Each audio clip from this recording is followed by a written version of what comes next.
Hi, I'm Jason. And I'm Jenny. Today we're going to talk about something that not a lot of people like to, but with the crazy weather approaching, a lot of times in this area we get tornadoes. We are in storm season. Yeah, and it can be quite scary. I'm not from around here, so the word tornado just completely freaks me out. So today I'm going to read an email we got from a not-so-lucky customer. And she writes, Jenny and Jason from Arlington, Texas, I'm so glad I called Dalworth Restoration to help restore my home. I had no idea what to do. I'm a single mother of two and had so much going on with the tornado leaving my house in ruins. I was so confused, scared, and didn't know what to do next. First, we want to say thank you, Mary. We're so glad we could help you and many others like you in this situation. What we're going to talk about today are some do's and don'ts when you are presented with this horrible situation when something completely destroys your home. Well, after being in business for over 37 years, we've seen a lot of these types of situations come up. And one thing we have learned is you never know when disaster is going to strike. And so the first thing you want to do, and this is a definite do, is make an insurance claim immediately as soon as the storm happens. A lot of people think they have to wait for an insurance adjuster to come out before they can actually start working on their home, and that's absolutely not true.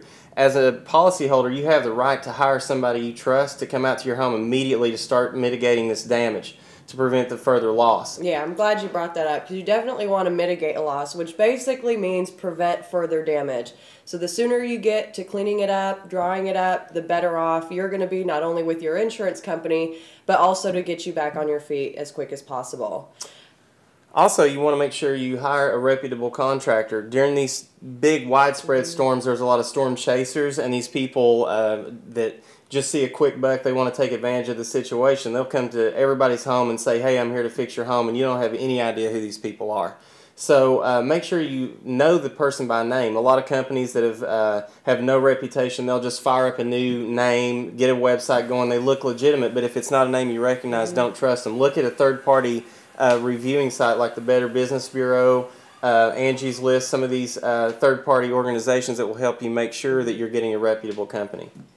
Yeah, a lot of times in that situation you might not have the resources to get to things like that. So you definitely want to go with a name you've heard and possibly trust, maybe some other neighbors you might ask around. More importantly, with a contractor in these situations, you want to make sure they have a lot of experience working with your insurance company. If they can work with your insurance company, it's a lot less work you have to do. They can get everything taken care of, present it to your insurance company, so basically everything will run a lot smoother for you. And that's a really important thing to make sure of when you're choosing a contractor. Well, just be careful out there. Watch the weather. Make sure, first of all, you're taking care of yourself. And then second to that, make sure that your home is definitely covered with the great type of restoration work that we can provide here at Dalworth 24/7, 365. Thank y'all.